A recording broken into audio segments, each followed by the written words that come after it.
গরমের মধ্যে শিক্ষার্থীরা বলল, স্যার পেয়ারা মাখা খাবো আজ। আমি বললাম, ঠিক আছে।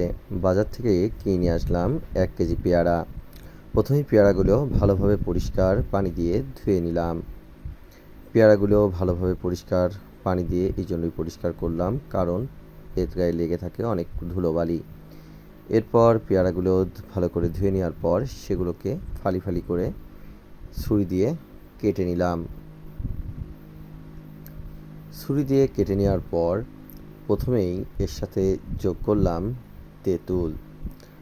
আপনারা তেঁতুল দিয়ে পেয়ারা মেখে খাবেন, দেখবেন অসম্ভব মজাদার এবং অনেক সুস্বাদু হবে।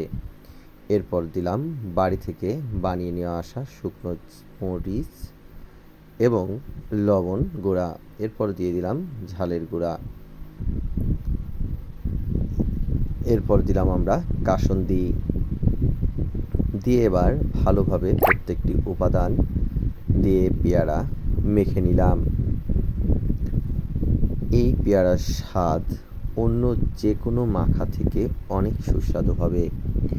মাখাটা দেখে আপনারা নিশ্চয়ই বুঝতে পারছেন এটা অনেক মজাদার হয়েছিল। গামলাটা যেহেতু ছোট, সেজন্য আমি এক পাশ কাগজ দিয়ে ধরে রেখেছিলাম যাতে এগুলো না পড়ে যায়।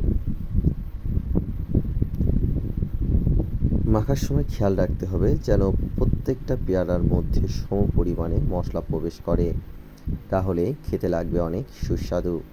আর শিক্ষার্থীদের নিয়ে মাঝে মধ্যে এরকম সুস্বাদু খাওয়ার মজাই আলাদা, কারণ শিক্ষা জীবন শেষ হলেও তাদের একদিন এই কথা মনে থাকবে। সবাই ভালো থাকবেন।